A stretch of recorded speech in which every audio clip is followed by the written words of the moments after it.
So I started my YouTube channel back in January, and that has been a bit of a motivator for me to go ahead and start collecting video games again really properly. So I have a somewhat decent collection, as I've mentioned before, and I did a video recently of me moving a new TV stand in there, so you guys got a glimpse of that. But in the past couple of months, I would say since the beginning of the year, I have gone on the hunt for retro games, and I thought it'd be interesting to show you guys some of the stuff I've bought recently. So this is a quick look at all the games I've got in the last couple of months.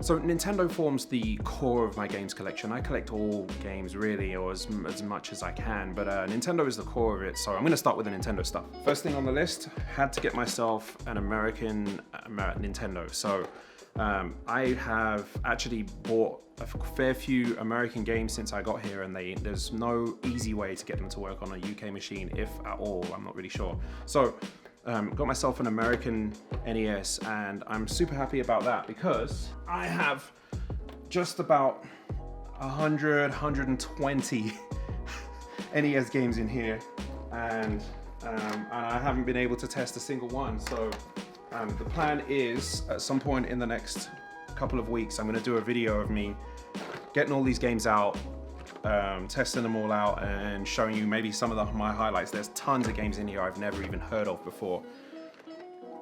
So we'll consider that a bit of an exploration for NES games.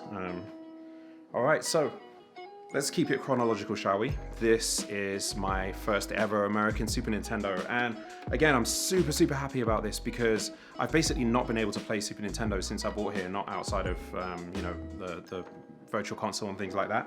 So now that I have one of these, I'm going to start collecting American Super Nintendo games, and I can't wait because this is one of my favorite consoles of all time. So I was browsing around on Facebook Marketplace, and I found a guy selling not one, not two, but actually 3 GameCubes. I only have 2 here because I gave one of them to my neighbor, and he was selling them for something like 60 bucks. It was so cheap, I basically couldn't not buy it. I already have 5 GameCubes, by the way, in various forms. I have a Panasonic Q, a GameCube from each region, and a couple of color variants. But American GameCubes, and these things are dying, you know, the CD drives and these things are dying. So I really wanted to get some more to make sure that I don't have to ever worry about, or at least not for the foreseeable future, I have to worry about my GameCubes pooping out on me. So a couple more GameCubes.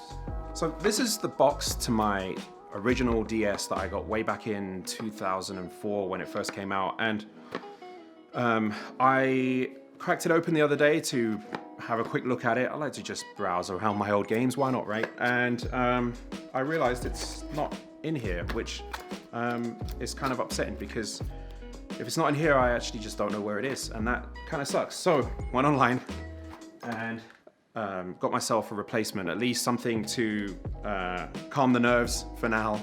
I don't have to worry about not having one. So got myself an original DS, and this will go in the box for now. And if I find my original one, great, because it's in better condition than this one is. I tend to keep my games in absolute mint condition even when I play them a lot. So this one's a little bit scratched. Not sure if you can make it out on the camera there, but just a little something to fill the box. So I got myself another Game Boy player, which is cool because these things have actually become somewhat of a collector's item. Now, this one didn't come with the disc, but that's okay because I already have the disc. I thought this was a good find, and I essentially got it for free since it was just thrown in the box with those 3 GameCubes, so pretty good. I was super happy to pick up this Xbox One from a really nice guy who lives not too far from me actually, and part of the reason for that is because my original Xbox actually sort of broke about 14 years ago or so, and I was quite upset about that because I used to play Halo 1 on it quite a lot. Now, the remakes have helped to alleviate that stress a little bit, but I really just love playing games on their original hardware. So got an American Xbox. It's awesome because I can just plug it right in and not worry about it. So now, I didn't grow up with Sega too much, so I don't actually have too many Sega consoles in my collection. That's something I actually hope to change because I've just recently realized I haven't even played the Saturn, and the Mega Drive I only had very brief experiences with. So The guy who sold me that Xbox had this lying around when I went there to pick it up from him, and I said, well, how much do you want for that? And he gave me a really good price for it. So I picked up the Genesis and the Sega CD in Europe. This is called the Mega CD. They couldn't call it the Mega CD here since this isn't the Mega Drive.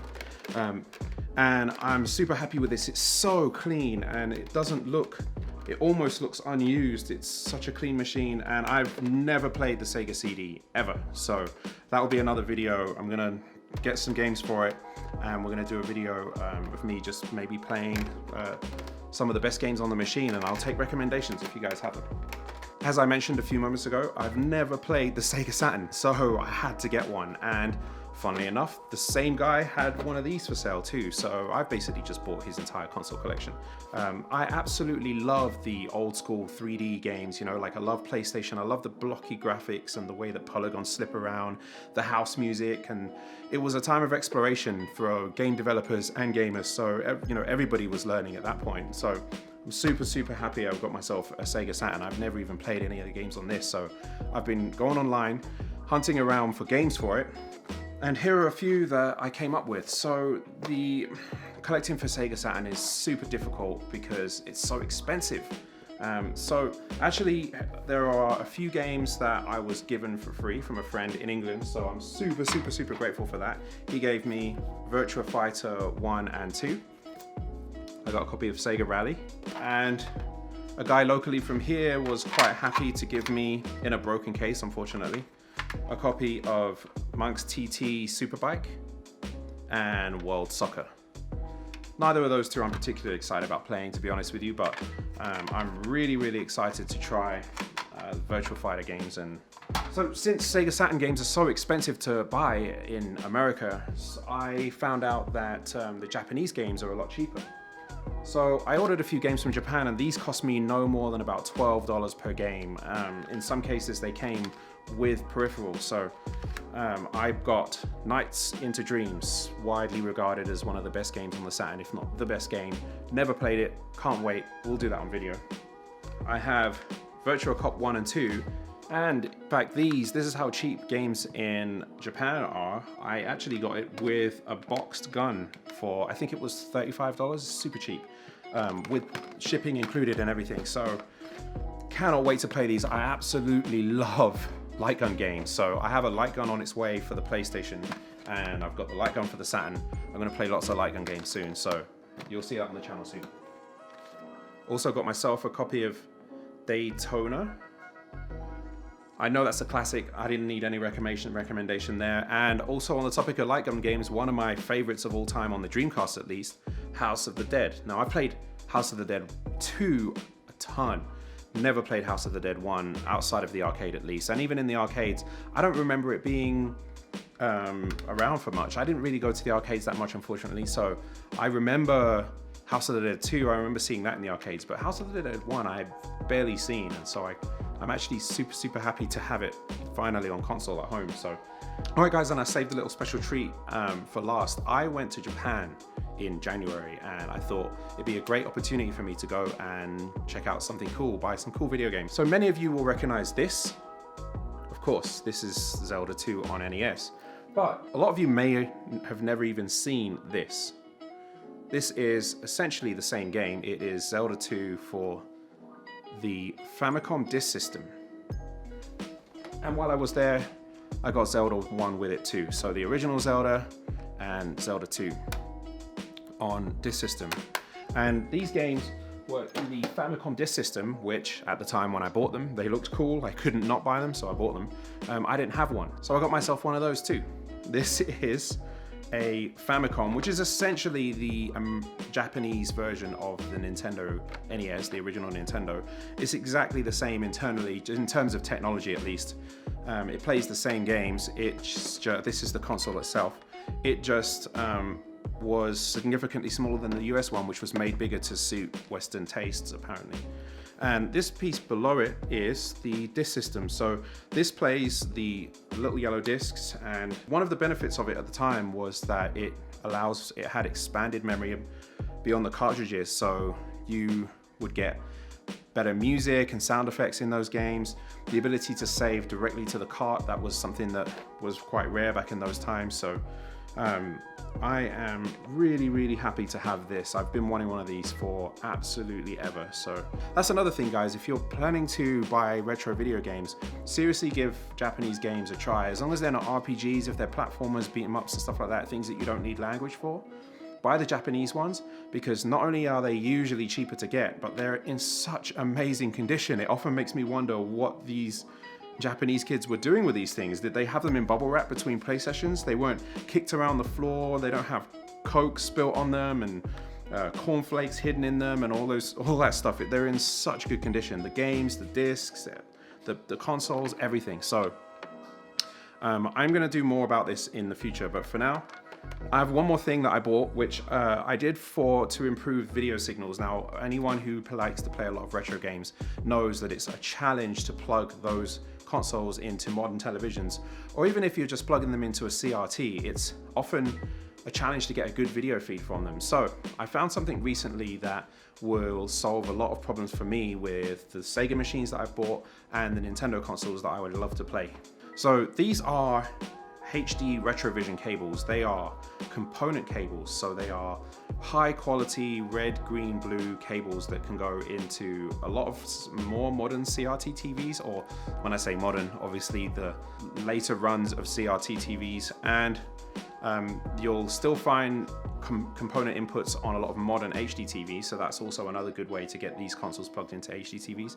And they basically offer what is, for all intents and purposes, the best quality of RGB video that you can get out of those old machines. Now, the machines have to be RGB compatible. I have two here, one for the Sega consoles. So this works with the Sega Genesis and the Sega Saturn with the help of a little extension here, an adapter. And I also have a Nintendo one. Now this connector was used for quite a few Nintendo consoles, so this will work really well with the Super Nintendo and with the UK GameCube. Unfortunately, N64 doesn't put out RGB, but I have an RGB modded N64, so I can use this on my N64. American GameCubes don't put out RGB, and so this doesn't work with American GameCubes like it does European ones, and that's super unfortunate, but it's not that huge a problem because recently there have been a slew of GameCube HDMI converter boxes that you can buy that essentially allow you to get the digital signal out of a GameCube that has the digital port on the back and output it to HDMI through